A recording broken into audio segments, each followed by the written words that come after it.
In this video, I'm looking at the OneOdio Monitor 80 open back headphones. Let's get it.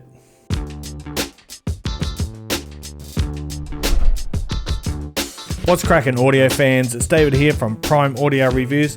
Gonna move that big box off of my table because it is a bit chunky, and I want to show you what you first see when you open the box, and that is boom! Check that out. Nice EVA case, semi-rigid. It is it's about the size of a American football. Check it out. I like that. That is pretty cool. I wasn't expecting to see that, actually. I was expecting some crappy faux leather pouch or something. And inside, ta-da, there are the Monitor 80 headphones. And yes, they are foldable. So put the case aside. Really nice case. Oh, by the way, this is one of the cables that you get. It's a 3.5 to 3.5. It's 3 meters in length. And the other one, I think I'm sitting on it. Yeah, I was. The other cable is one of these coiled ones, and I love these. I love the one ever since I got my Beyerdynamic DT990 Pros. Been in love with this type of coiled cable, so I was really pleased to see it here.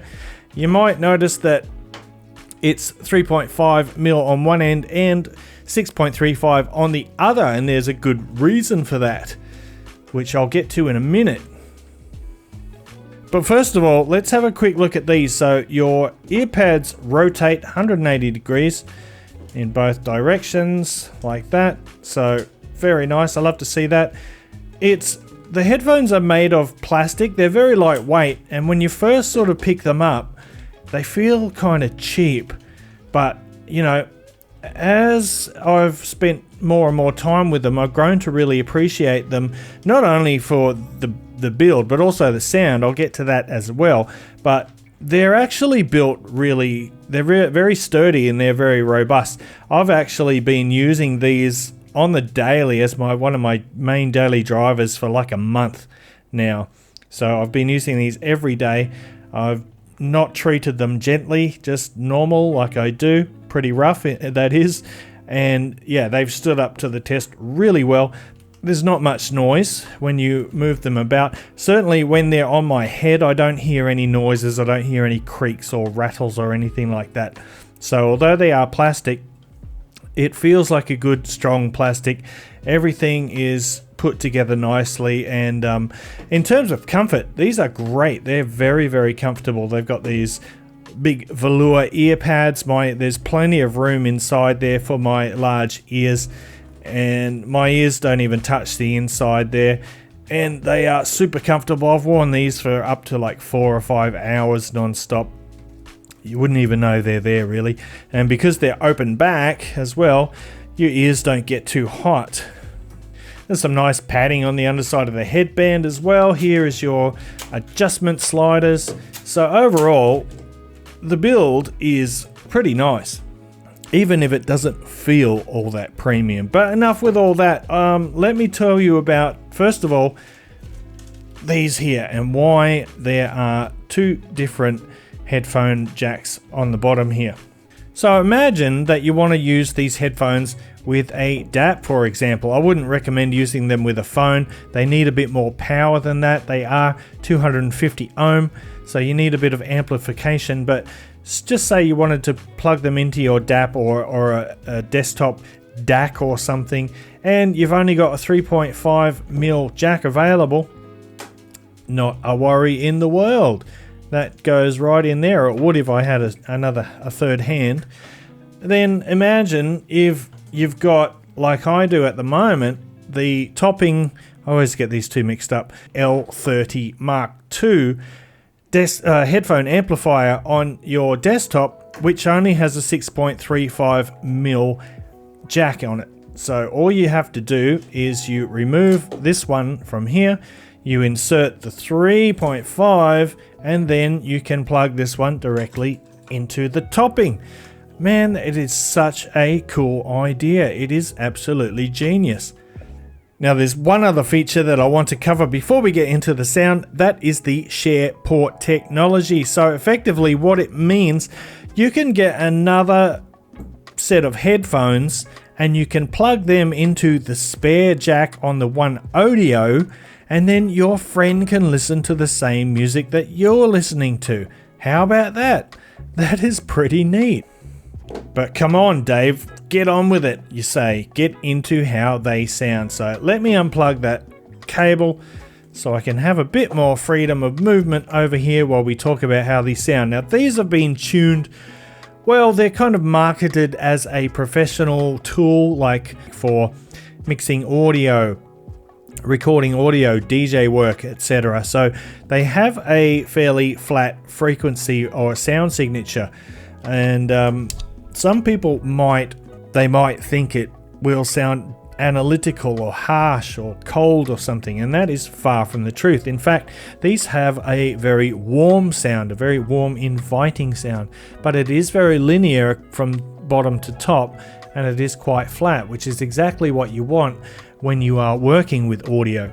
I've actually used these to edit a bunch of my videos recently, and they've been perfect for that. And like I mentioned earlier, these do have a 250 ohm impedance, so you definitely do want to give them some amplification. Something like my little topping unit here is absolutely perfect. I use this on medium gain with the volume about 50% for these. So give them a bit of power and you will not regret it. So unlike your regular sort of consumer headphones, these don't really have much of an upper mid-range or a bass lift that most headphones come with, and as a result these give you a more accurate representation of the recording that you're listening to.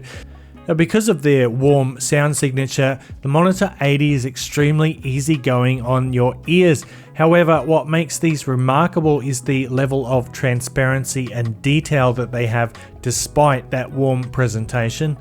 And bass notes are full-bodied and they're loaded with texture.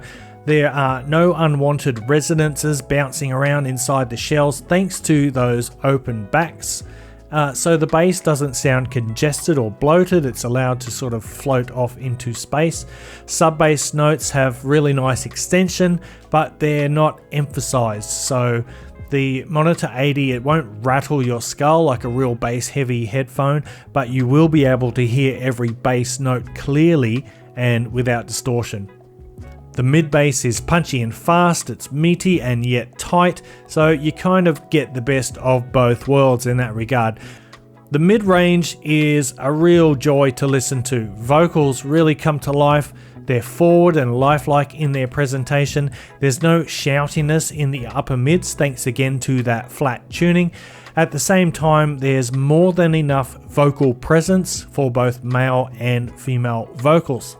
So things like human voices, pianos, orchestral strings, they sound grand, they sound naturally rich and warm without being thick and cloying. And then you get something like an acoustic guitar and that sounds nice and airy, nice and crisp.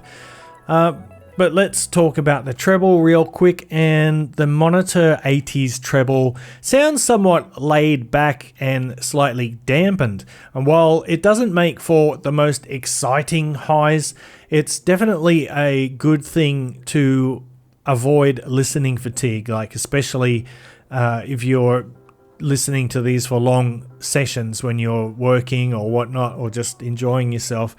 It's a slightly warm treble. It sits in line with the mid-range pretty much without calling attention to itself. However, all of the treble details are there. It's a detailed headphone overall, so even if the details aren't presented in an upfront or bold fashion, they're present and accounted for. As a result, the soundstage isn't as wide as you might expect from an open set of phones, but it's actually a very nice rounded spherical soundstage, which is much more natural. What you get in return for that slightly more spherical compared to just a wide soundstage is you get a more natural tone and flow in your music, and yet the stage still feels fairly expansive. There were many occasions when I was hearing sounds, that outside of my headspace. So if my ears are here, I'm hearing sounds that sound like they're coming from out here, and that is definitely a a benefit of open back headphones. The instrument separation is top notch for a budget monitor, and the Monitor 80 is really good at revealing various layers within the music. And I don't mean just within the soundstage. Well, I do kind of. It's difficult to explain. They're very good at creating layers around the center image. So in terms of depth and positioning, and just separating those sounds and placing them in their own compartmentalized space. So overall, you know, I was really quite surprised by these, and I've grown quite fond of them. I think they are going to stay right here, and I'm going to give my DT990 Pros a rest because I've been really enjoying these. They don't have any treble stridency like the DT990s do. They're very smooth and non-fatiguing. They might not be as lively and exciting, but the resolution is there, the detail is there. For 99 bucks, you can't go wrong. Maybe not for pure listening, although I really enjoy them just for listening, enjoying music, but especially if you are, you know, doing some studio work, or you want to do some sound work, editing, mixing, etc. These are probably the best thing you can find for less than 100 bucks for that kind of use. So let's have a discussion about this. Tell me what you think in the comments below, how you feel about a very flat signature. What would you have a use for this kind of headphones, just for maybe listening to music, or are you into music production or something like that? Let us know in the comments. And yeah, I'm going to wrap it up there. Thanks for watching the video. If you liked it, give it the old thumbs up, Parfam audiophile style. If you are new to the channel and you want to see more content like this, go ahead and hit that subscribe button. And until next time, I'll see you later.